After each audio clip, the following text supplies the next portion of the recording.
The desert wind carried more than dust through Dusthorn that August evening. It brought the acrid smell of coal oil lamps, tobacco smoke, and the metallic tang of desperation that clung to every gambling hall from here to the Mexican border. The sun bled crimson across the Arizona sky, painting the ramshackle buildings in shades of rust and shadow. Clara McBride pressed her palm against the wooden frame of the Silver Dollar Saloon's back entrance, steadying herself against the familiar chorus of clinking glasses and rough laughter that spilled into the alley. At 22, she had heard these sounds all her life. Yet tonight they seemed sharper, more dangerous. Perhaps because tonight, for the first time, she would step from behind the curtain of her father's world and onto its treacherous stage. "Clara, girl, stop your dawdling." Randolph. Red Hand McBride's voice cut through the noise as he appeared in the doorway. His face flushed with whiskey and something else, fear, though he'd never admit it. The nickname came from the blood-red birthmark that covered his right hand, though folks whispered it was from all the blood he'd spilled over cards. "Time's wasting, and Ortiz ain't a patient man." She lifted her chin, meeting his bloodshot eyes. "I told you, Papa, I won't be your bait. Mama would turn in her grave." "Your mama's been dead 6 years come September," Red Hand spat, grabbing her wrist with his marked hand. "And she left us nothing but that pretty face of yours and a heap of doctor bills. Now get inside before I drag you." The main floor of the Silver Dollar stretched before them like a battlefield of green felt and amber light. Men hunched over faro tables and roulette wheels, their faces masks of concentration and greed. The air hung thick enough to cut, layered with smoke from cigars and the oil lamps that swayed gently from the ceiling beams. Clara's entrance caused a subtle shift in the room's energy. She rarely appeared in the main hall, and never at night. Her modest blue dress, carefully mended at the hem, stood out among the gaudy silks of the working girls who prowled between tables. She had her mother's delicate features, high cheekbones, eyes the color of prairie sky, but there was steel beneath the softness. Forged by years of watching her father gamble away everything they had. "Gentlemen," Red Hand announced, steering her toward the high-stakes table in the corner. "My daughter Clara has decided to try her hand at poker tonight." The men at the table looked up with interest. There was Josiah Crenshaw, the railroad speculator with hands that trembled from too much laudanum. Beside him sat Miguel Vasquez, one of Ortiz's lieutenants, his scarred face impassive as stone. And there, in the dealer's chair, sat a man Clara had never seen up close. Jesse Rourke. She had heard the name whispered among the saloon girls, the night dealer who never smiled, never drank, never took their offers of company. He sat perfectly still, shuffling cards with mechanical precision. A thin scar ran from his left temple to just below his eye. A souvenir, they said, from whatever life he'd lived before arriving in Dusthorn 3 months ago. Their eyes met for a fraction of a second. His were gray as winter sky, and completely unreadable. Then he looked away, continuing his shuffle as if she were no more interesting than the dust motes dancing in the lamplight. "Well now," Crenshaw leered, his gaze sliding over Clara like oil. "This is a pleasant surprise, though I wonder if the stakes might be too rich for a lady's blood." "My daughter's got McBride iron in her veins," Red Hand boasted, pushing Clara toward an empty chair. "Besides, I'll stake her. $100 to start." Clara's stomach clenched. $100 was more than they'd seen in months. She knew without asking that it was borrowed money, probably from Ortiz himself, which made this game even more dangerous. Jesse began dealing with the same emotionless precision. Clara picked up her cards, forcing her hands not to tremble. 2 queens. Not bad, but not enough to save them from whatever scheme her father had concocted. The betting began. Crenshaw raised aggressively, his yellowed teeth showing in what might have been a smile. Vasquez called without expression. When it came to Clara, she hesitated. "Perhaps the lady needs assistance?" Crenshaw suggested, starting to rise from his chair. "I'd be happy to play advisor. The lady can manage her own hand." Jesse spoke for the first time, his voice low and even. House rules. No advisors. Crenshaw's face flushed, but he sat back down. Clara felt, rather than saw, Jesse's gray eyes flick toward her father, who had positioned himself behind Crenshaw's chair, perfectly placed to signal what cards the man held. She understood then. Her father planned to cheat, using her as a distraction while he fed her information. The $100 was just bait to get her in the game, to get Crenshaw and the others to bet heavy against a naive girl. When she won with her father's help, they'd split the take and pay off Ortiz. But Jesse had positioned himself so he could see every player's cards as he dealt. He knew what her father was planning, and somehow, Clara was certain he wouldn't allow it. The betting continued around the table. When it came back to her, Clara made a decision that had nothing to do with cards. She folded. "What are you doing?" Red Hand hissed. "I'm not feeling lucky tonight," she said calmly, setting down her cards. Crenshaw won the hand with 3 kings, raking in the pot with satisfaction. The game continued, but Clara played conservatively, folding early, never giving her father the opportunity he sought. She could feel his rage building behind her like a thundercloud. After an hour, Jesse called for a dealer change. As he stood, he dropped a card that fluttered to rest near Clara's feet. She bent to retrieve it, and found a small piece of paper tucked beneath, a note written in precise script. "Back door, 5 minutes." She slipped the note into her sleeve and handed back the card. Jesse took it without acknowledgement and walked away. "I need some air," Clara announced, standing abruptly. "You'll sit until we win back my stake." Red Hand growled, "I'll be back." She lied, knowing that if she stayed, he would force her into something worse than a rigged card game. The alley behind the silver dollar was empty, save for a few broken crates and a stray dog nosing through garbage. Clara waited, her heart hammering against her ribs. She should go back inside. She should find another way to help her father that didn't involve strange men and secret notes. Then Jesse emerged from the shadows, moving with the quiet grace of a man accustomed to danger. "Your father owes Ortiz $800, he said without preamble. "Interest makes it 1,000 by week's end. He planned to use you to cheat Crenshaw out of enough to cover it." "I figured that much," Clara replied, surprised by the steadiness in her voice. "What's it to you?" "Crenshaw's got a nasty habit when he loses big. Last girl who cost him money ended up floating in Bitter Creek." Jesse's expression remained neutral, but something flickered in those gray eyes. "Your father might not care, but I figure you deserve to know." "Why warn me? You don't know me." He was quiet for a long moment, studying her in the dim light that leaked from the saloon windows. "Maybe that's why. You're not part of this yet. Still got a chance to stay clean." "And if I don't have anywhere else to go?" "There's always somewhere else." He turned to leave, then paused.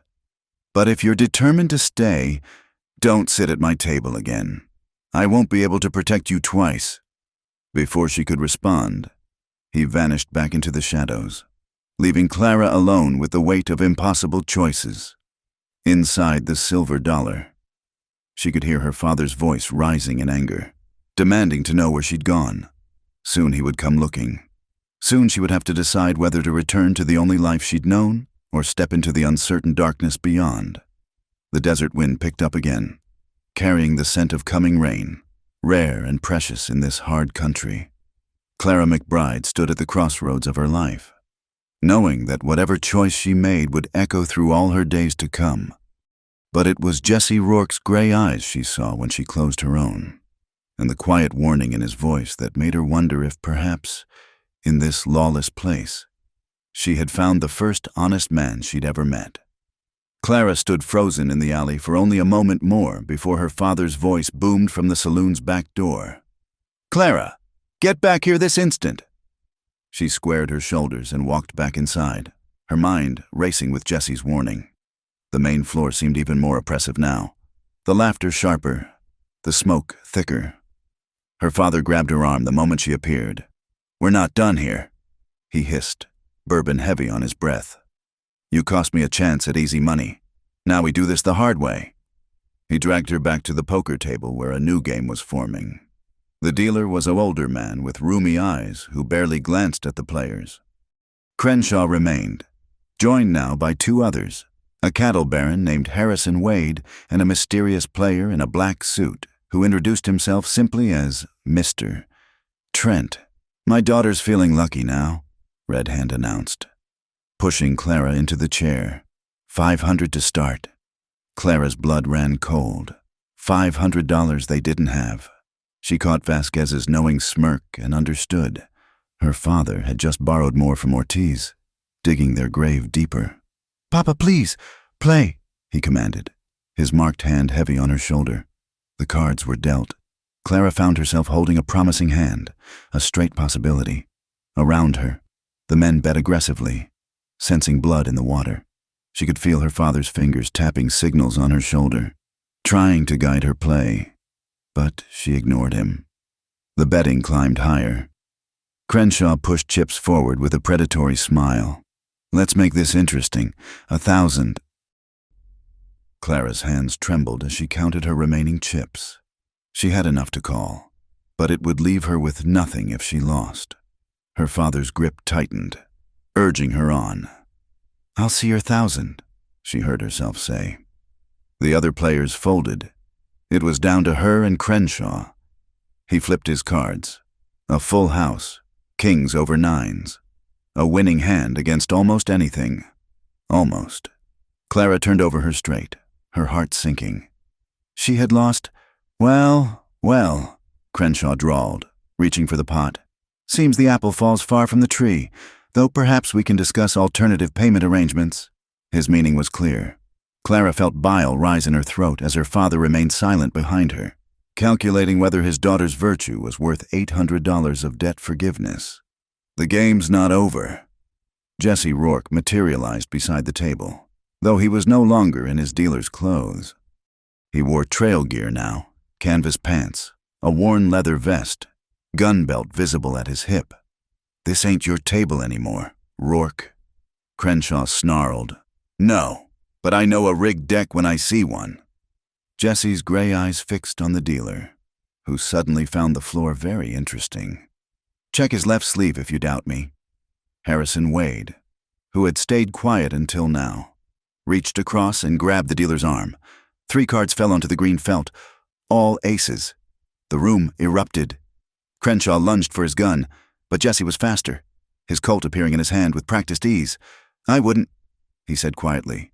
"The house doesn't tolerate cheating." Vasquez spoke up, his scarred face thoughtful. "The pot is void. All money returned."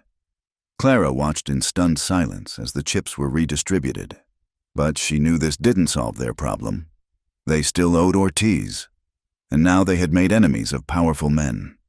"You've made a mistake, Rourke." Crenshaw spat as he gathered his money. "This town ain't big enough for you to hide in." Jesse holstered his weapon without comment. He looked at Clara once, briefly, then headed for the door. She found herself following, ignoring her father's protests. The street outside was quieter now, most of the town settling in for the night. Jesse was already mounting a dusty roan tied to the hitching post. "Wait," Clara called out. "Why did you help me?" He looked down at her from the saddle. "I told you not to sit at a poker table again." "I didn't have a choice." "There's always a choice." He gathered the reins, preparing to leave. "Your father's going to get you killed, Miss McBride, or worse." "Then help me," she said desperately. "I don't know what to do." Jesse was quiet for a long moment. The moon had risen, casting silver light across his weathered features. "There's a boarding house on 3rd Street, Mrs. Clearwater runs it clean and respectable. Tell her Jessie sent you. She'll give you a room and honest work if you want it. And my father, he made his choices. You don't have to die for them." He touched his hat brim and turned the roan away. Clara watched him ride toward the edge of town and made a decision that surprised her. She ran after him, her boots raising small clouds of dust in the moonlight. "Take me with you," she called out. Jesse pulled up sharp, turning in the saddle. "What?" "Just for tonight, just until I figure out what to do." She knew how desperate she sounded, but didn't care. Crenshaw knows who I am. He'll come looking. And my father, he won't let me go easily. I'm not in the business of rescuing people, Miss McBride. I'm not asking for rescue, just a head start." He studied her for what felt like an eternity. Then, against what seemed to be his better judgment, he extended a hand down to her. "Just tonight." Clara took his hand and let him pull her up behind him on the roan. She'd ridden horses all her life, but never like this, pressed against a stranger's back, fleeing into the darkness. The town lights faded behind them as Jessie guided the horse onto a narrow trail leading into the hills. They rode in silence for an hour before Jessie turned off the main trail onto a path Clara could barely see. The moon illuminated towering rock formations and scattered Joshua trees, their twisted arms reaching toward the stars. Eventually, they came to a small way station, little more than a rundown shack with an attached lean-to for horses. "It's not much," Jessie said, helping her down, "but Crenshaw won't find you here tonight." Inside, the shack was sparse but clean. A narrow cot, a pot-bellied stove, a rough table with 2 chairs. Jessie lit a kerosene lamp. Casting dancing shadows on the walls, he moved efficiently, checking the windows, barring the door, actions that spoke of a man accustomed to being hunted. "There's water in the barrel and some jerky in that tin," he said, not looking at her. "I'll bed down in the lean-to with the horse." "You don't have to." "Yes, I do." He finally met her eyes. "You're a respectable woman, Miss McBride. I won't have anyone saying otherwise." Clara sank into one of the chairs, suddenly exhausted. "I don't even know who you are. Why you helped me." Jessie was quiet for a moment, then pulled out the second chair and sat across from her. In the lamplight, she could see the weariness in his features, the weight of whatever secrets he carried. "Maybe because I've seen too many innocent people ground up by men like Crenshaw and Ortiz. Maybe because you reminded me of someone I used to know." He stood abruptly. "Get some rest. I'll take you to Mrs. Clearwater's at first light." He moved toward the door, but Clara's voice stopped him. "I'm not innocent.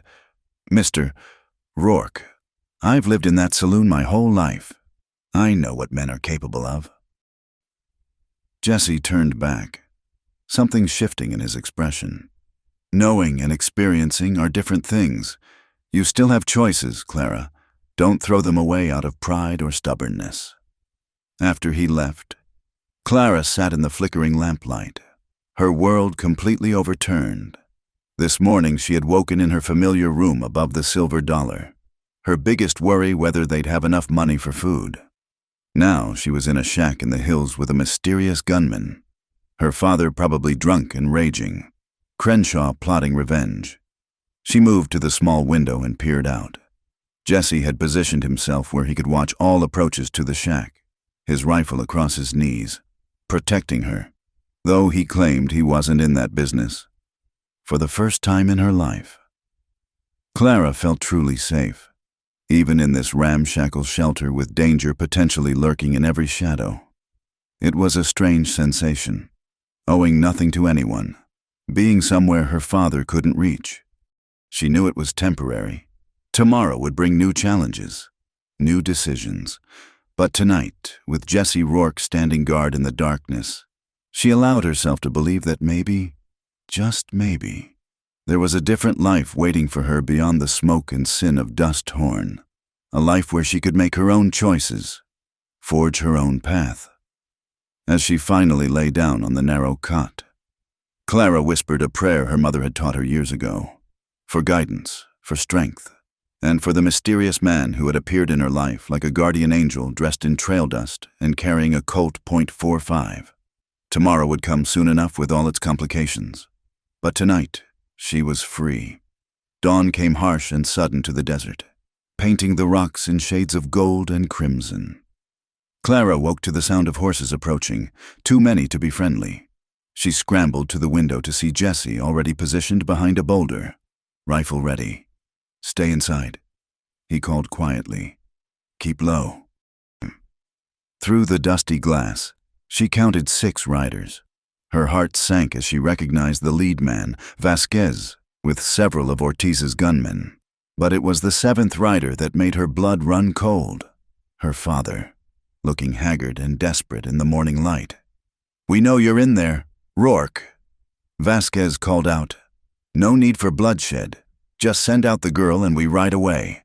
"The lady's under my protection," Jesse answered, his voice carrying clearly in the still air. "She goes where she pleases. Her father owes Mr. Ortiz considerable money. She's collateral now." Clara felt anger surge through her. Without thinking, she unbarred the door and stepped outside before Jesse could stop her. "I'm not property to be bartered, Mr. Vasquez." "Clara, get back inside," Jesse commanded, not taking his eyes off the riders. "No." She walked forward, addressing her father directly. "How much did you promise them I was worth? Papa, what price did you put on your daughter?" Red Hand couldn't meet her eyes. "It's not like that. Girl, Ortiz is a reasonable man. Work for him a few months. The debt's clear." "Work," Clara laughed bitterly. "We both know what kind of work he has in mind. Enough talk," Vasquez interrupted. "Come with us now, or we take you anyway. Your choice." The metallic click of Jesse working his rifle's lever echoed across the clearing. "Third option, you ride away while you still can. You're one man. Rourke, we are 7. 6, Jesse corrected. McBride there won't draw on me. He's a coward who sells his own blood, and I doubt all your men are eager to die for Ortiz's money." It happened fast. One of the younger gunmen went for his pistol. Jesse's rifle cracked once, and the man's gun flew from his hand as he clutched his shoulder, cursing, before anyone else could move. Jesse had levered another round. "Next one won't be aimed at a shoulder," he said calmly. Vasquez raised a hand, stopping his men. His scarred face showed something like respect.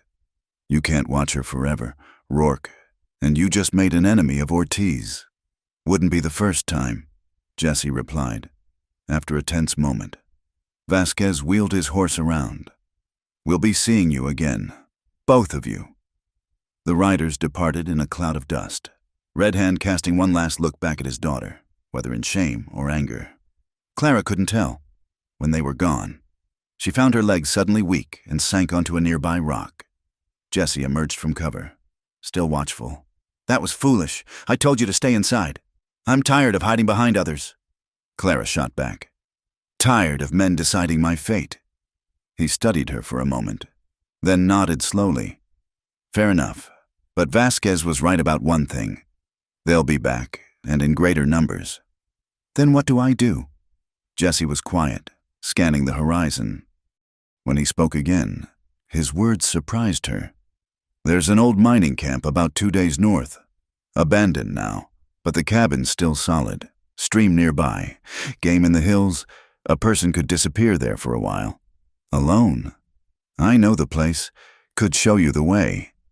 He looked at her directly. "But understand something.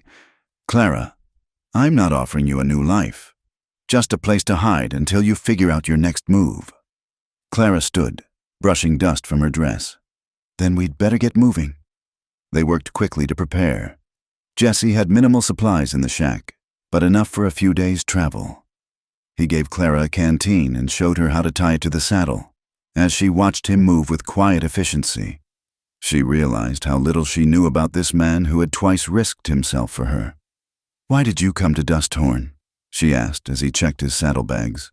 "Same reason most folks end up in border towns, running from something." He didn't elaborate. They rode hard through the morning, following trails Clara could barely distinguish from the surrounding desert. Jesse seemed to know every rock formation, every hidden spring. He had the manner of a man who had spent years reading the land like others read books. By noon, the heat was oppressive. They stopped in the shade of a massive red rock formation, sharing water and dried meat. Clara noticed Jesse favoring his left side when he dismounted. "You're hurt?" "Old wound. Acts up sometimes." He stretched carefully. "Souvenir from Texas." "Is that what you're running from? Texas?" Jesse gave her a long look. "You ask a lot of questions. You know everything about me. Seems only fair." He was quiet for a while, then surprised her by answering. I work cattle drives out of Fort Worth. Got hired to protect a rancher's daughter from bandits. Did my job too well. She took a fancy to me. Her father didn't approve of his princess courting a hired gun. What happened? He paid some men to make me disappear. They weren't as good as they thought. His hand unconsciously touched the scar by his eye. 3 of them died. Made me a wanted man in Texas, even though it was self-defense. The girl married who her daddy told her to. End of story. Clara heard the pain beneath his matter-of-fact tone. Did you love her? Thought I did. But love makes fools of men. He stood, clearly done with the conversation. We should move. Want to reach Skeleton Ridge by nightfall. They continued north, the landscape growing wilder with each mile. Towering saguaro cacti stood like sentinels, and the mountains ahead looked like jagged teeth against the sky. Clara had never been this far from Dusthorn, and despite the danger behind them, she felt a strange exhilaration. As the sun began its descent, they crested a rise, and Jesse pointed to a cluster of rocks ahead. Skeleton Ridge. We'll camp there tonight. The place was well chosen, a natural fortress of stone with clear sight lines in all directions. A small spring bubbled from the rocks, feeding a pool of clear water. Jesse tended the horses while Clara gathered scrub wood for a fire. No fire tonight, Jesse said when he saw her efforts. Smoke can be seen for miles. They ate cold rations as darkness fell. The temperature dropped rapidly, and Clara shivered in her thin dress, without a word. Jesse draped his coat over her shoulders.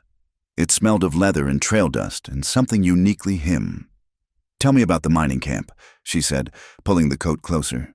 Silver Strike, they called it, back in '78.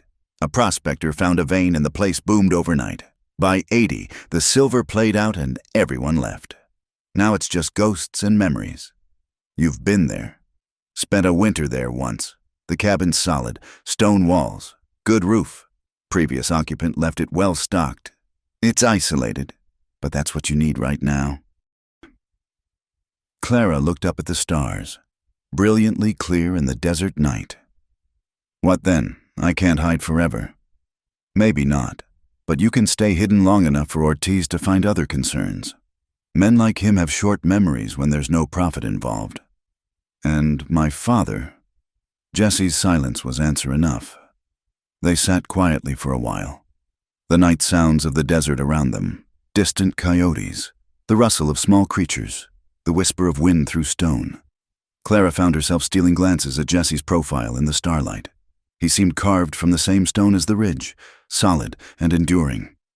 I should check the perimeter, he said finally, rising with his rifle.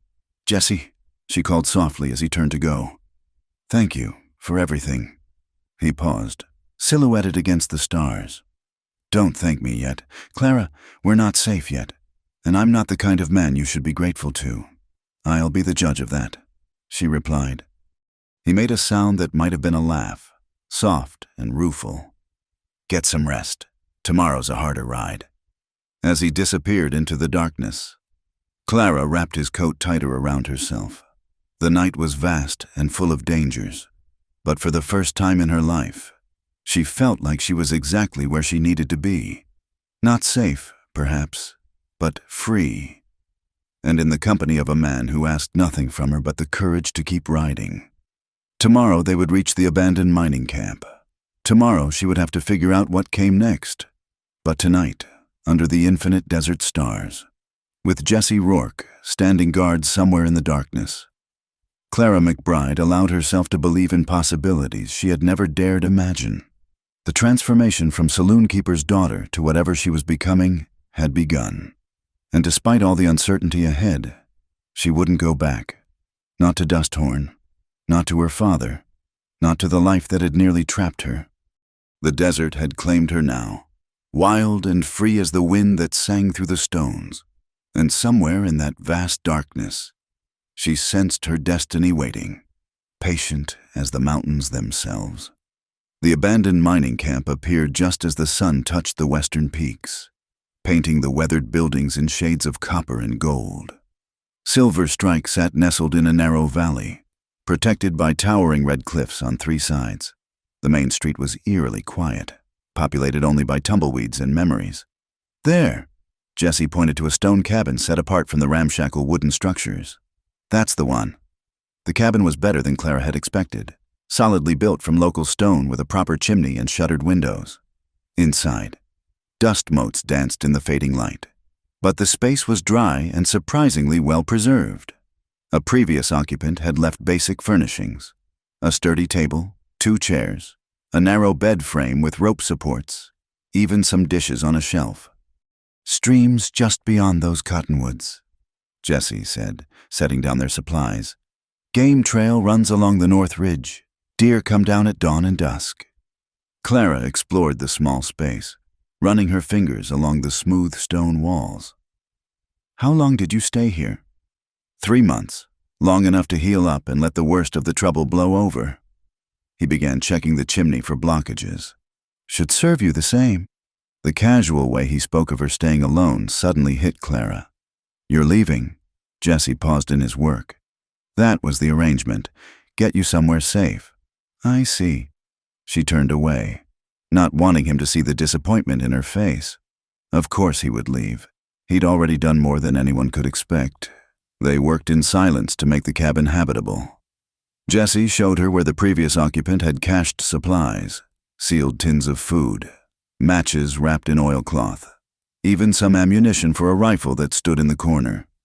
Clara swept years of dust from the surfaces while Jesse repaired a loose shutter. As darkness fell, he built a fire in the hearth. The warmth transformed the space, making it feel less like a tomb and more like a shelter. They shared a simple meal of beans and hardtack, the firelight dancing between them. "There's enough food for 2 weeks if you're careful," Jesse said. "After that, you'll need to hunt or make a supply run to Cottonwood Springs, about a day's ride east." "Will I see you again?" The question escaped before Clara could stop it. Jesse stared into the fire. "That wouldn't be wise." "Why not?" "Because men like me bring trouble." "Clara, you're trying to escape that, remember?"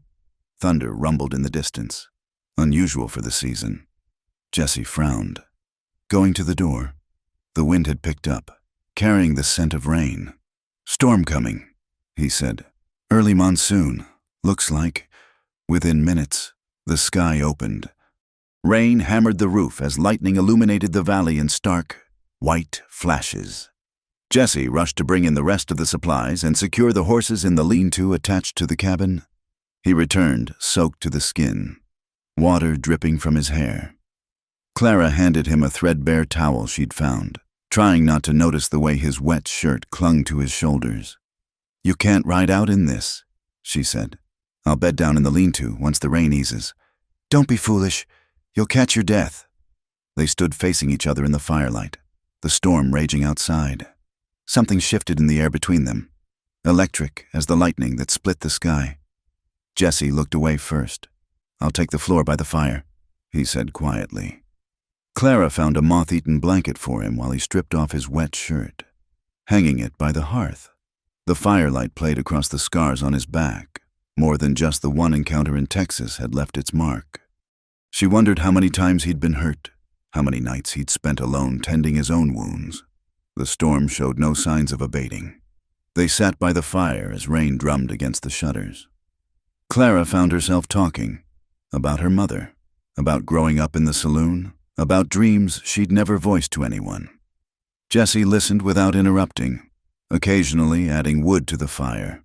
"I used to imagine running away," she said, "getting on a stage and going somewhere nobody knew my father's reputation. Maybe San Francisco, or even back east, become a school teacher, or work in a shop, something respectable. Why didn't you?" "Money, mostly, and fear, I suppose. The devil, you know." She trailed off. "What about you? What did you dream of before everything?" Jesse was quiet so long she thought he wouldn't answer. "Had a piece of land picked out once. Little valley up in Colorado, good water, sheltered from the worst of the winter winds. Thought I'd run some cattle, build a house, maybe find a woman who could tolerate a reformed gun hand. What happened to that dream? Same thing that happens to most dreams. Reality shot it full of holes." He shifted, wincing slightly. "Man can't outrun what he is." Maybe he can change what he is. Jesse looked at her then, something raw in his gray eyes. You really believe that? I have to, otherwise. What's the point of any of this? The fire crackled between them. Outside, thunder crashed directly overhead, making Clara jump. Jesse moved instinctively closer, protective even now. Just the storm, he said softly. She could smell the rain on him, see the pulse beating in his throat. The space between them seemed to shrink without either moving. Clara's heart hammered against her ribs. Jesse, she whispered. Don't! His voice was rough. You don't know what you're asking. I'm not asking anything. I'm just... She reached out, her fingers barely brushing the scar near his eye. How did you really get this? He caught her hand but didn't pull it away. Trying to protect someone who didn't want protection. Some lessons a man has to learn the hard way. And what lesson was that? That caring about someone is the surest way to destroy them. Clara felt the weight of his words, the pain behind them. Or maybe the wrong people cared in the wrong way. The storm reached a crescendo, wind howling through the canyon like a living thing.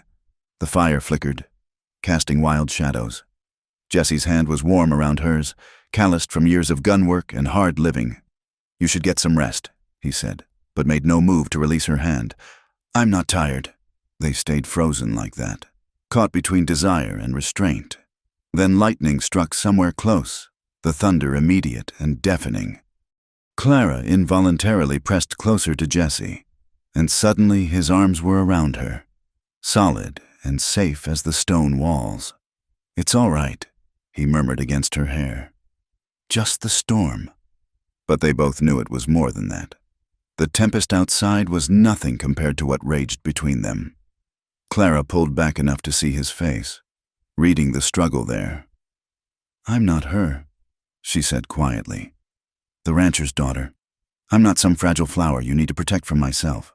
I know exactly who you are, Jesse replied, his voice low. That's what terrifies me. She kissed him then, gentle but insistent.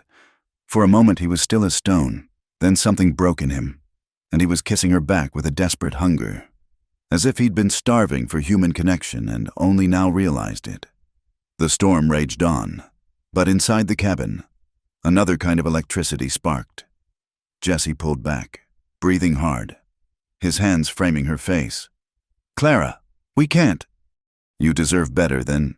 Stop telling me what I deserve, she interrupted. I've had men making decisions for me my whole life. Tonight, I choose for myself. She stood, extending her hand to him. Jesse looked at her for a long moment, his gray eyes dark with desire and something deeper, perhaps hope, perhaps fear. Then he rose and took her hand, letting her lead him away from the dying fire. The narrow bed was hardly big enough for one, let alone two, but they made it work. Outside, rain lashed the windows and thunder shook the mountains. Inside, they created their own storm, gentle and fierce by turns, a communion of lonely souls finding solace in each other. Later, as the storm finally began to ease, they lay entwined in the darkness. Clara traced the scars on Jesse's chest, each one a story of survival. What happens tomorrow? She asked. I don't know, he answered honestly. I've never been good at tomorrow. Then let's just have tonight. He pulled her closer, pressing a kiss to her forehead. Tonight, he agreed. The rain softened to a gentle patter. Somewhere in the distance, a coyote called to its pack. The fire had burned to embers, but warmth remained between them, precious as water in the desert. Clara knew morning would bring complications, choices, perhaps regrets. But for now, in this abandoned place at the edge of the world, she had found something she hadn't even known she was looking for. Not just safety or freedom, but connection, raw and real and worth any price she might have to pay. In Jesse's arms, listening to his heartbeat blend with the rhythm of the rain, Clara McBride finally understood what her mother had meant when she'd spoken of love all those years ago. When you find it, truly find it, you'll know, because you'll be willing to risk everything, even knowing you might lose. She was risking everything now, and for the first time in her life, She wasn't afraid. For 3 weeks, they lived in a world apart from everything they'd known. Jesse had intended to leave after that first storm, but somehow each sunrise found him still there, finding another reason to stay. The cabin needed repairs. Clara needed to learn to shoot. The weather looked uncertain. Each excuse was flimsier than the last, but neither questioned them. They fell into an easy rhythm. Mornings found them by the stream. Jesse teaching Clara to fish for the small trout that hid in the deeper pools. Afternoons were for practical lessons, how to clean and load the old rifle, how to read tracks, how to find water in the desert. Evenings belonged to them alone, sitting by the fire or on the cabin's small porch, watching the stars emerge in the vast sky.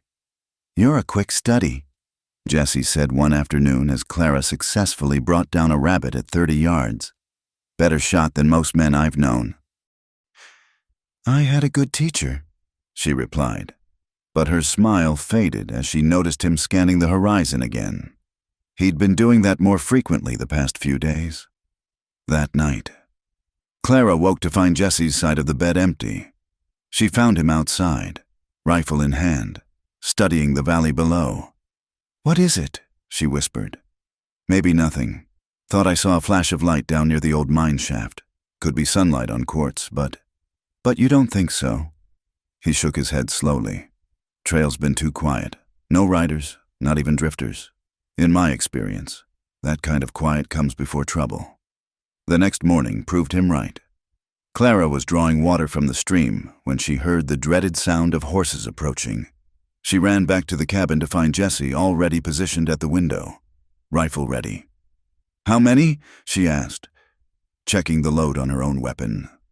3 riders, coming slow, careful-like." He glanced at her. Could be nothing. Could be prospectors or travelers. But they both knew better. As the riders came into view, Clara's heart sank. She recognized the lead man, Marcus Webb, one of Ortiz's best trackers, the kind of man who could follow a ghost through a sandstorm. "Clara McBride," Webb called out, stopping just outside rifle range. "We know you're in there, mister. Ortiz wants to talk, that's all. Come peaceful-like and nobody gets hurt." "The lady's not receiving visitors," Jesse called back. Webb laughed, an ugly sound. "Jesse Rourke, should have known you'd be mixed up in this. You got a talent for picking the losing side. Ride on, Webb. Nothing for you here. Can't do that. See, Ortiz doubled the price on the girl, and there's paper on you now, too. Seems killing 3 men in Texas makes you worth $1,000, dead or alive." Clara felt Jesse tense beside her. "They were lying," she said quickly. "About the bounty. They must be?" "No," Jesse said quietly. "That sounds about right." Webb continued. "Here's the thing. Rourke, we got men at both ends of this valley and more coming. You can't run, and you can't hold out forever. But I'm authorized to make a deal. Send out the girl, and we ride away. You can keep breathing another day." "No deal," Clara said loudly before Jesse could respond. "Wasn't talking to you, Missy. This is between men who understand the real world." Webb shifted in his saddle. "What do you say, Rourke? She ain't worth dying for. Just another saloon girl with ideas above her station." Jesse's rifle cracked once. Webb's hat flew off his head, making his horse rear. When he got the animal under control, his face was pale with fury. "That's my answer," Jesse said calmly. "Next one won't miss high. You just signed your death warrant. Rourke, both of you." Webb wheeled his horse around. "We'll be back, and we'll burn you out if we have to." As the riders disappeared, Clara sagged against the wall. "How long do we have?" "Few hours, maybe. They'll wait for full dark. Come at us from multiple directions." Jesse was already moving, pulling ammunition from the cache. "You need to go. Now, take the roan. Head east to Cottonwood Springs. Sheriff there is honest. Might help. I'm not leaving. Clara, be sensible. This is my fight now." "No." She grabbed his arm, forcing him to look at her. "It's our fight. I won't run while you die for me. I won't be that woman." Jesse stared at her for a long moment, something shifting in his gray eyes. "Stubborn fool woman," he said softly, but there was admiration in it. "All right, then we better make ready." They spent the afternoon preparing. Jessie showed Clara how to load extra magazines, where to position herself for the best cover. They filled every container with water, barricaded the windows, created firing positions. As they worked, Jessie told her about defensive tactics, about how to stay calm under fire, about conserving ammunition. "When it starts, they'll try to keep us pinned while someone gets close enough to torch the place," he explained. "We can't let them get that close." "How many fights like this have you been in?" "Enough to know it's never like you imagine. It's loud, confusing, terrifying. Just remember to breathe. Squeeze, don't jerk the trigger. And," he paused, "and if something happens to me, you run. Promise me." "Jessie, promise me. Clara." She nodded, not trusting her voice. They both knew it was a lie. As the sun began to set, painting the valley in shades of blood and shadow, they took their positions. Jessie had given Clara the corner where two windows met, providing fields of fire in multiple directions. He took the front, where the main assault would likely come. "Clara," he said as darkness gathered, "I want you to know something. These past weeks, I'd forgotten what it was like to feel human again. Whatever happens, I'm grateful for that." "Tell me after," she managed. "When this is over." The attack came with full dark. Muzzle flashes lit up the night as bullets shattered windows and splintered wood.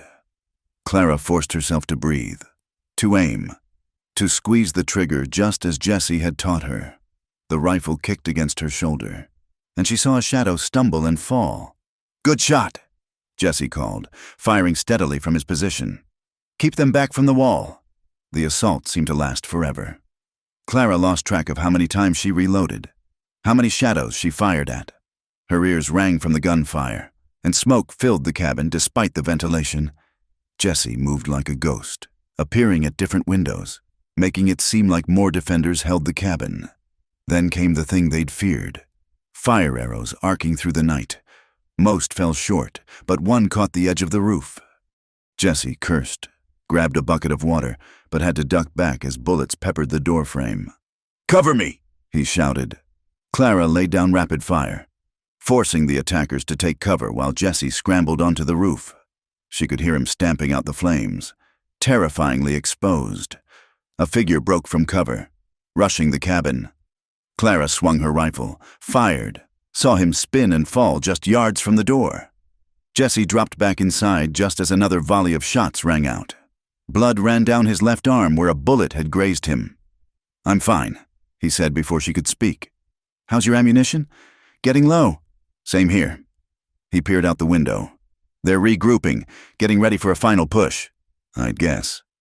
Clara could see shadows gathering in the darkness. Too many.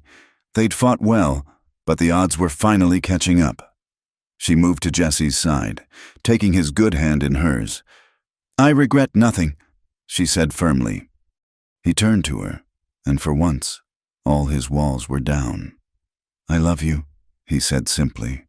"Should have said it before. Didn't think I had the right." "I love you too," she whispered. They kissed, quick and desperate, tasting smoke and fear and love all mingled together. Then Jessie pulled back, checking his rifle. "When they come, we make them pay for every inch, together." "Together," Clara agreed. But the final assault never came. Instead, they heard new gunfire from the valley, shots and shouts and the thunder of many hooves. Jessie risked a look outside. "I'll be damned." He breathed. Through the smoke and darkness came riders, a dozen or more, firing at Webb's men from behind. The attackers, caught between the cabin and this new threat, scattered in confusion. In minutes, the siege was broken. A familiar voice called out, "Jessie Rourke! Clara McBride! Hold your fire! We're friends!"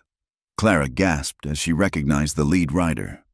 It was Samuel Clearwater, the sheriff from Cottonwood Springs, and with him were townsfolk and even some Apache scouts. "Mrs. Clearwater got worried when Jessie didn't show up like usual," the sheriff explained once the situation was secure. "Sent word you might be in trouble. We've been tracking Webb's bunch for 2 days. As dawn broke over the bullet-scarred cabin, Webb and 3 of his surviving men sat tied and ready for transport. The sheriff had paper on them for various crimes, enough to see them hanged or imprisoned. "As for you two," Sheriff Clearwater said, "far as I'm concerned, you were defending yourselves against known criminals, but Ortiz won't give up easy. You might want to think about moving on." Jesse looked at Clara, a question in his eyes. She nodded, understanding without words. "Sheriff," Jesse said, "you mentioned once you had a brother in California, runs a ranch near Sacramento. Think he might need an experienced hand and—" He glanced at Clara. "Maybe a bookkeeper who's good with numbers?" Clearwater grinned. "I reckon he might at that. I'll write you a letter of introduction." As the sheriff and his men prepared to leave with their prisoners, Clara stood with Jesse on the cabin's porch, surveying their small, battle-scarred kingdom. Her dress was torn and powder-stained. His arm was bandaged, and exhaustion weighed on them both, but they were alive, and they were together. "California," Clara said thoughtfully. "I always wanted to see the ocean. It's a long way, a hard journey. I'm not afraid of hard journeys anymore." She leaned into him, feeling his good arm come around her. "Are you—" Jesse was quiet for a moment. Then she felt him smile against her hair. "No, not anymore." The sun climbed higher, burning away the gun smoke and the shadows. It would take time to gather what little they had, to prepare for the trek west. But standing there in the new morning light, Clara knew they had already survived the hardest part. They had found each other across all the impossible odds, and they had chosen to fight for it. The rest was just geography. The journey to Mercy's Bend took 3 days of hard riding through scorching heat and cold nights. Jesse kept them off the main trails, winding through canyons and across mesas where few men traveled. His arm was healing well, but Clara noticed him favoring it when he thought she wasn't looking.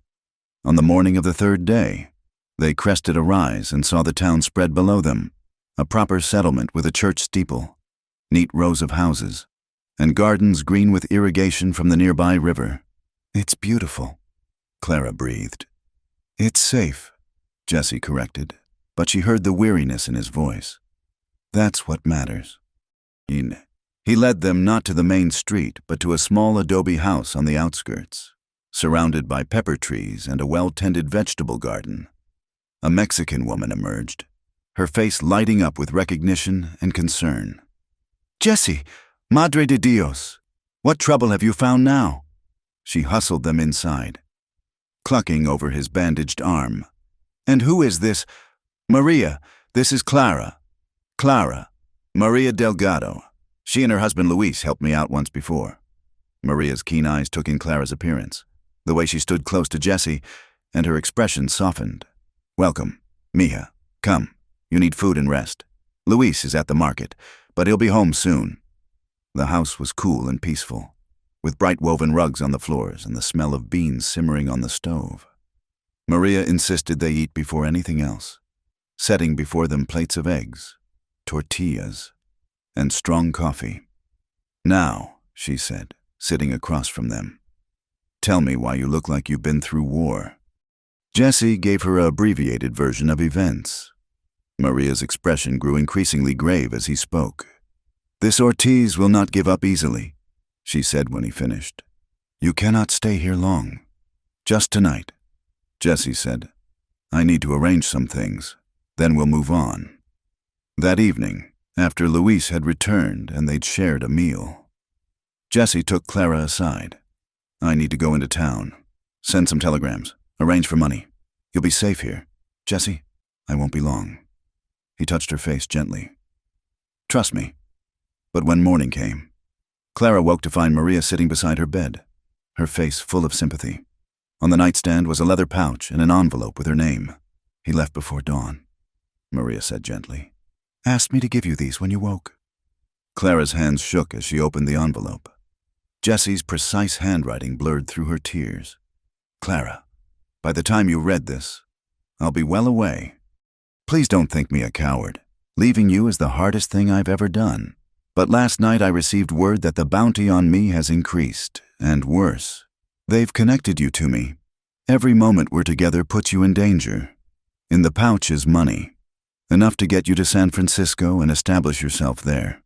Maria knows a respectable boarding house where you'll be safe.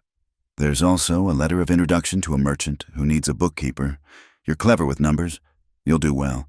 I'm heading to Mexico. Maybe in time, when the heat dies down. I'll find my way to California, but I won't ask you to wait. You deserve a real life, not always looking over your shoulder. Forgive me. Forget me if you can. Jesse. No, Clara said, crumpling the letter. No, he doesn't get to decide this for me. She dressed quickly, ignoring Maria's protests. Which way to town? Where would he send telegrams? Mija, he's trying to protect you. I don't want protection. I want him. Clara's voice was steel. Now please, which way? Maria sighed, recognizing the determination in Clara's eyes. The telegraph office is on Main Street, near the bank. But Clara, he's been gone hours. Clara was already moving. She ran through the dusty streets, her heart pounding. The telegraph operator, a thin man with spectacles, looked up in surprise as she burst in. A man was here early this morning, she gasped. Tall, dark hair, scar by his eye. Where was he going? I can't share the contents of private telegrams. Miss, please. Tears ran down her face. He's trying to leave me behind for my own good, but I need him to know. I need to tell him. The operator's expression softened. He sent 2 messages, one to a bank in El Paso, one to someone in Tucson. He asked about the stage schedule south. When does the next stage leave? Already gone. Miss left at sunrise. Clara's heart sank, but then the operator added, though it stops at Willow Creek Station for fresh horses. That's about 10 miles south. If you had a fast horse. Clara was running again. She burst into the stable, startling the boy mucking stalls. I need your fastest horse, now. Ma'am, I can't just. She pulled coins from Jesse's pouch, more than the horse was worth. Please, it's life and death. Minutes later, she was racing south on a rangy bay gelding, pushing the animal as hard as she dared. The sun climbed higher, beating down mercilessly. Her dress was soaked with sweat, her hair coming loose from its pins, but she didn't slow. She saw the dust cloud first, then the stage station, a small collection of buildings around a corral where the stage sat while fresh horses were hitched. Clara rode in hard, sliding from the saddle before the horse fully stopped. Jesse, she called, searching the passengers milling about. And then she saw him, standing by the corral fence, his back to her. He turned slowly, disbelief and something like pain crossing his features. Clara, what are you doing here? What am I doing? She marched up to him, fury overcoming exhaustion. You left me, after everything. You just left. I explained in the letter. I don't care about your letter. She was crying now, hitting his chest with her fists. You don't get to make that choice for me. You don't get to decide I'm better off without you. He caught her hands, holding them against his heart. Clara, please, every lawman and bounty hunter in 3 territories will be looking for me. That's no life for you. And what kind of life is it without you? She looked up at him, seeing her own pain reflected in his eyes. I've been living other people's versions of my life forever, my father's, society's. You're the only one who ever saw me for who I really am. And now you want to take that away too? I'm trying to save you. I don't want to be saved. The words rang across the station yard. I want to be loved. I want to be with the man who taught me to shoot, who stood with me against impossible odds, who holds me like I'm precious and looks at me like I'm strong. I want you. Jesse Rourke. Complicated past and uncertain future and all. Jesse stood frozen, his hand still holding hers, around them. The other passengers were pretending not to stare at the drama unfolding. Stage is leaving, the driver called. All aboard, who's coming aboard? Jesse looked toward the stage, then back at Clara. She saw the war in his eyes, duty against desire, fear against hope. Choose me, she whispered. Just this once. Choose love over fear. For a long moment, everything hung in the balance. Then Jesse pulled her into his arms, kissing her deeply, desperately, while the stage passengers applauded. "You impossible woman," he murmured against her lips. "You'll be the death of me." "No," she corrected, smiling through her tears. "I'll be the life of you." The stage driver cleared his throat loudly.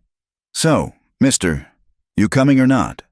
Jessie looked at Clara, and she saw the moment he surrendered, not in defeat, but in acceptance of something stronger than fear.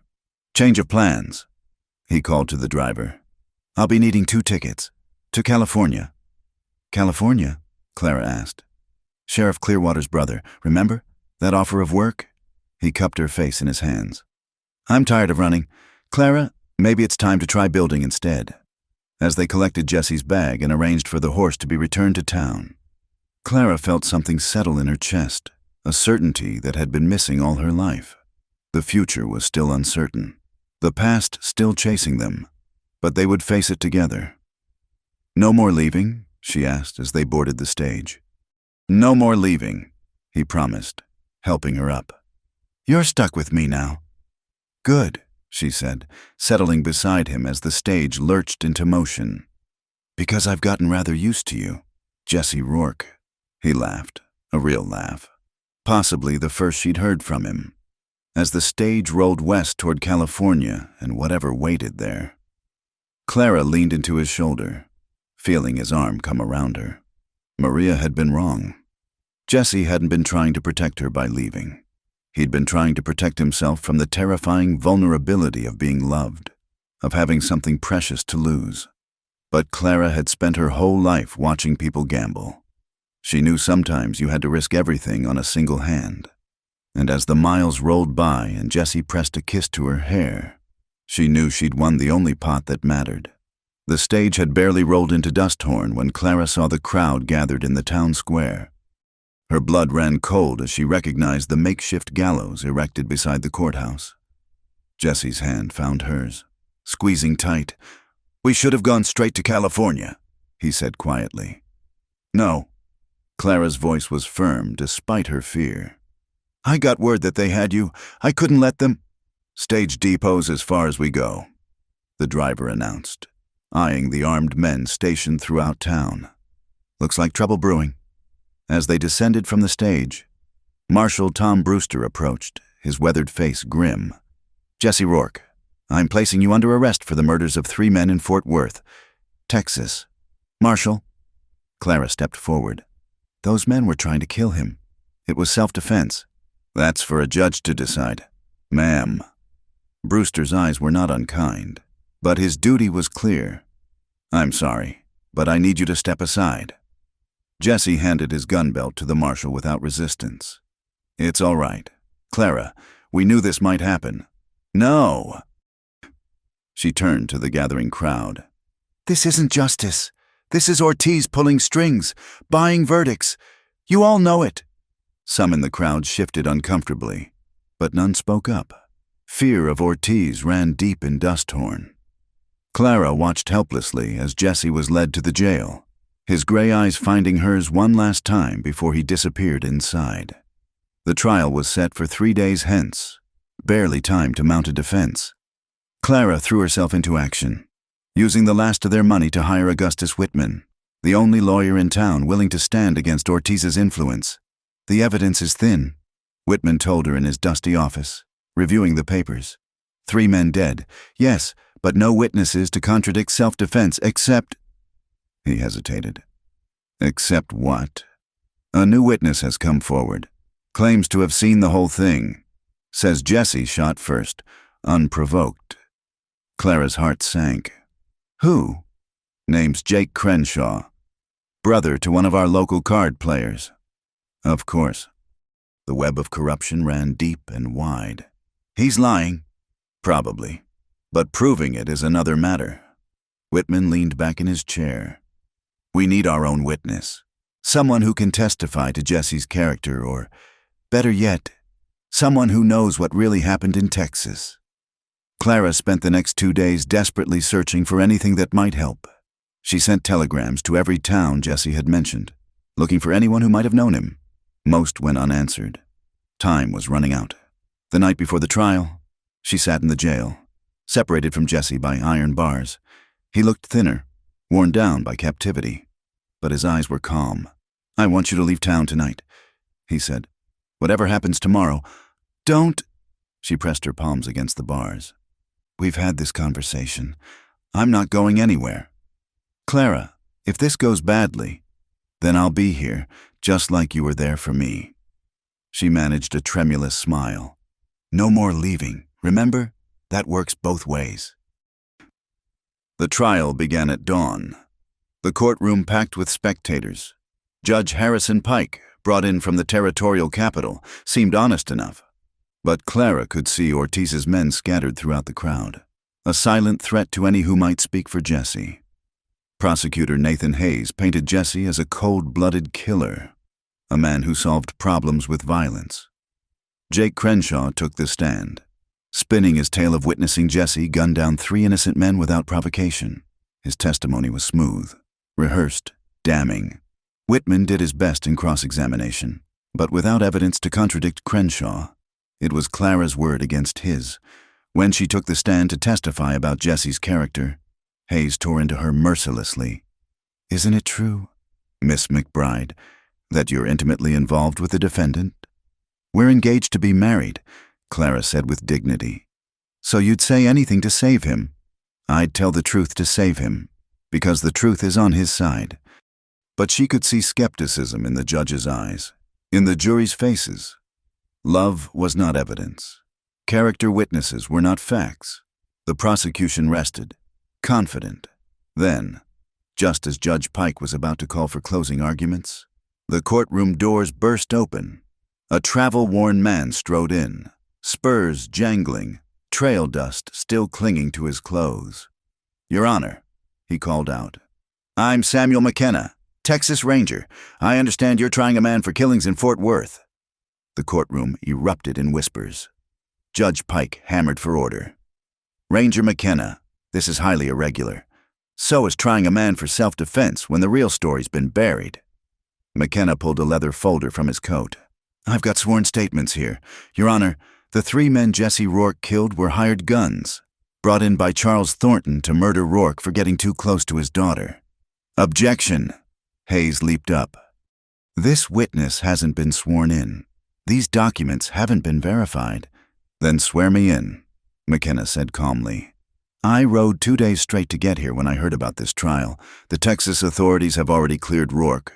The warrant was withdrawn months ago, but seems word travels slow to these parts." Judge Pike reviewed the documents while the courtroom held its breath. Clara gripped the bench, hope and fear warring in her chest.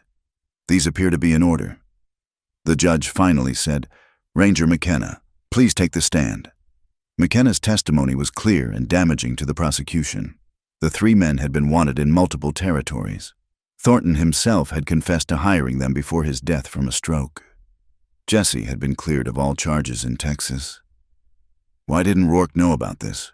Whitman asked. "Man disappeared before we could find him. We figured he'd gone to Mexico.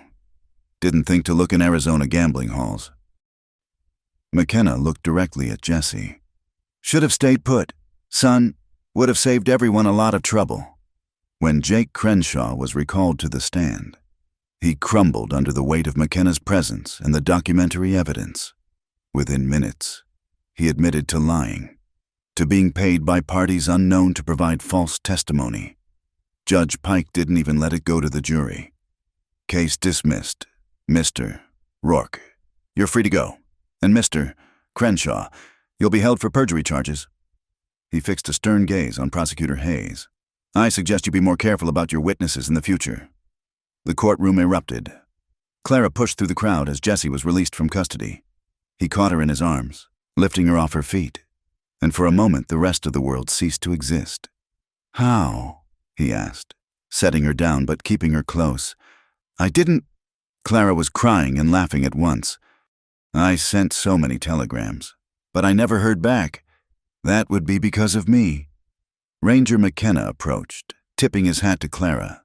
"Got your wire 3 days ago. Ma'am, you write a mighty persuasive message." "You came all this way on my telegram?" "Well, That and the fact that I owed Jesse here a debt. He turned to Jesse. You probably don't remember, but about 5 years back, you helped a Green Ranger track some bandits near El Paso. Kept me from riding into an ambush. Jesse studied the man's face, recognition dawning. Sam? Little Sam McKenna? You were just a kid. Not so little anymore. McKenna grinned. When I got the ladies' wire and realized it was you, well, figured it was time to return the favor. As they stood on the courthouse steps, free and clear, Clara noticed Ortiz watching from across the square. His face was a mask of controlled fury. He'd lost this round, but she knew he wouldn't forget. We should leave town, Jesse said, following her gaze. Today? Yes, Clara agreed. California's waiting. About that, McKenna interjected. If you're interested, the Rangers could use a man with your skills. Pays honest, and it comes with a clean slate. Jesse looked at Clara, a question in his eyes. She smiled and shook her head. Thank you, Ranger, but we have other plans. A ranch near Sacramento, a new life to build.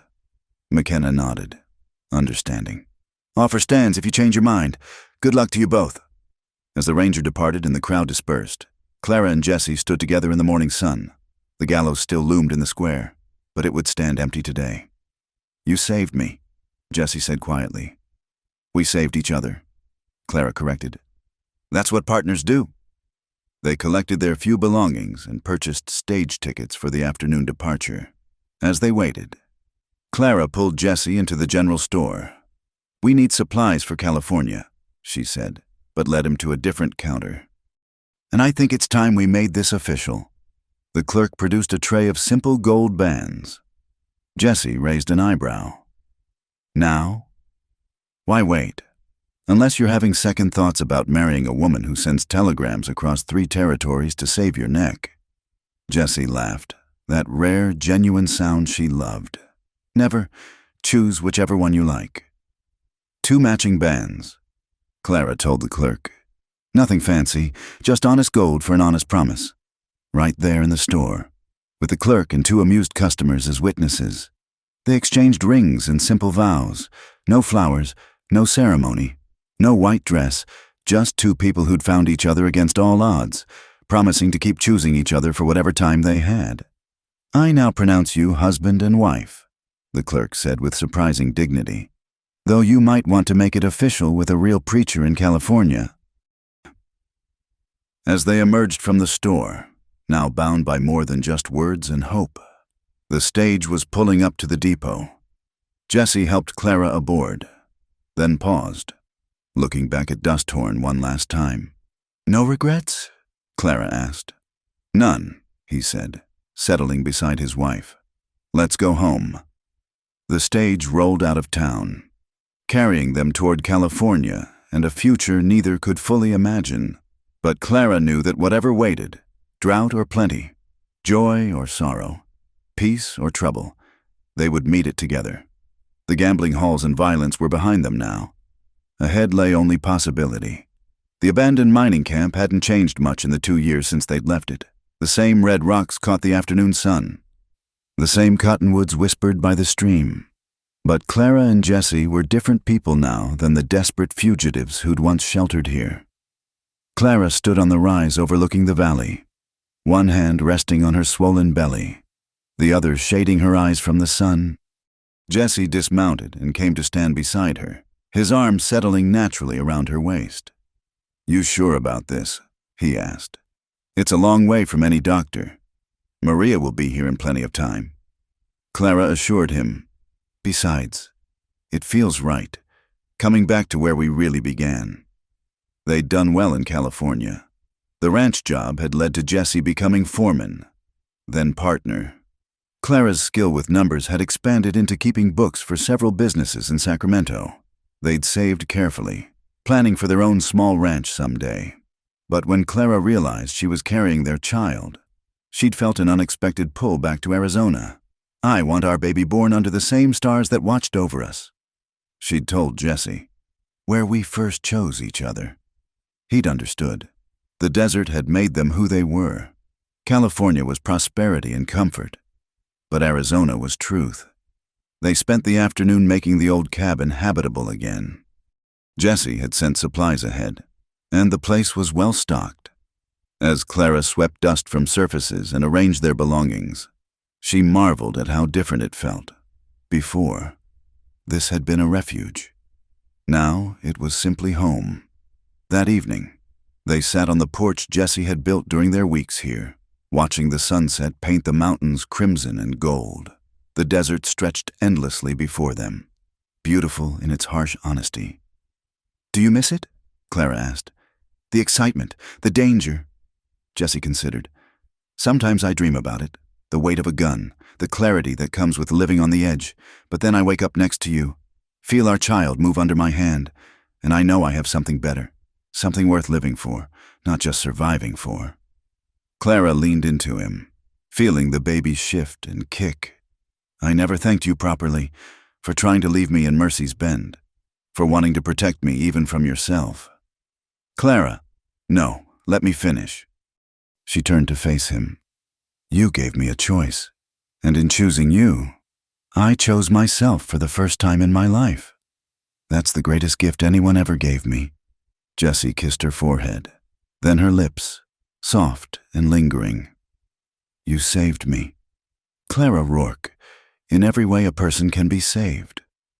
As darkness fell, they moved inside. The cabin was warm with lamplight and the small fire Jessie had built. Clara had made it comfortable with quilts and cushions bought in California, little touches that transformed the spare shelter into a home. In the night, Clara woke to a familiar ache that had been coming and going for days, but this time it didn't fade.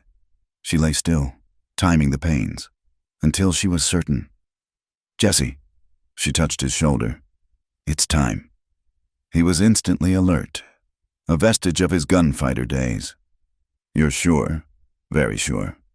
He moved with calm efficiency, lighting more lamps, heating water, preparing the clean linens they'd set aside. Clara had helped deliver babies in Sacramento, knew what to expect, but experiencing it herself was different. The pains came in waves, each stronger than the last. "Should I ride for Maria?" Jesse asked, worry creasing his brow. "Not yet. First babies take their time." She gripped his hand through another contraction. "Just stay with me." Through the long hours that followed, Jesse never left her side. He wiped her forehead with cool cloths, supported her when she needed to walk, whispered encouragement when the pain threatened to overwhelm her. Clara had seen him face down gunmen without flinching, but now his hands trembled as he held hers. Dawn was breaking, painting the mountains in soft pastels. When their daughter finally arrived, she announced herself with a strong cry that echoed off the canyon walls. A wild thing born to a wild place. "She's perfect," Jesse breathed, his voice thick with emotion as Clara cradled the baby. "Just like her mother." "She has your eyes," Clara murmured, marveling at the gray gaze that seemed to take in everything. "What shall we call her?" "Hope," Jesse said without hesitation. "Hope Elizabeth Rourke." It was perfect. Hope for the future, for new beginnings, for lives transformed by choice and chance and love. Maria arrived that afternoon, as planned, full of bustling energy and grandmother wisdom. She pronounced both mother and baby healthy, then set about making strengthening broths and organizing the household with cheerful efficiency. "You picked a beautiful place to start your family," she told them, standing on the porch as sunset approached. "The desert blesses those who respect it." As Clara recovered, Jesse took to fatherhood with the same quiet intensity he brought to everything. He would sit for hours with Hope in his arms, telling her stories of her brave mother, singing half-remembered lullabies in his rough voice. Clara would find them by the stream, Jesse pointing out birds and clouds, treating his daughter's gurgling responses as serious conversation. A week after Hope's birth, they had unexpected visitors. Sheriff Clearwater appeared with a small party, including the minister from Cottonwood Springs. "Heard you folks were back in the territory," the sheriff said, admiring the baby. Thought you might want to make things proper official, seeing as how that general store ceremony might not hold up in all jurisdictions. So there, in front of the cabin where they'd first loved each other, with the desert as their cathedral and their daughter as witness, Clara and Jessie renewed their vows. This time, Clara wore a simple white dress Maria had brought, and Jessie had wildflowers tucked in his shirt pocket. The minister spoke of love forged in adversity, of souls recognizing each other across impossible odds. "You may kiss your bride," the minister concluded, "though I suspect that's hardly necessary to tell you." Their friends stayed for supper, filling the cabin with laughter and warmth. Sheriff Clearwater brought news from the outside world. Ortiz had been killed in a dispute with Mexican authorities, his empire crumbling. Dusthorn was changing, becoming almost respectable. The old ways were dying. "Good riddance," Clara said, nursing hope. "That world nearly destroyed us. But it also brought you together," Maria observed. "Sometimes we must pass through darkness to find our light." After their guests departed, Clara and Jessie stood outside, Hope sleeping peacefully in her father's arms. The stars were brilliant overhead, the same stars that had watched over them through pursuit and passion, desperation and deliverance. "What now?" Clara asked. "Back to California." Jessie was quiet for a moment. "I've been thinking. That ranch we talked about starting. What if we started it here? This land's available. Water rights included. We know the territory, the people, and..." He smiled. "It seems fitting. Build something lasting where we found each other." Clara looked out over the valley, imagining it dotted with cattle. The cabin expanded into a proper house. Children playing by the stream. It would be hard work, starting from nothing, but they'd done harder things. "Yes," she said simply. "Let's build our life here," as if in agreement. Hope stirred and cooed, tiny fist waving at the stars. Jessie laughed softly. That sound Clara had worked so hard to earn and now heard daily. She leaned against her husband, their daughter safe between them, and knew with bone-deep certainty that they were exactly where they belonged. The gambler's daughter had played her hand and won more than she'd ever dared dream. Not gold or comfort or even safety, though those would come in time. She'd won love, honest and true. She'd won a partner who saw her strength and honored it. She'd won the right to choose her own path.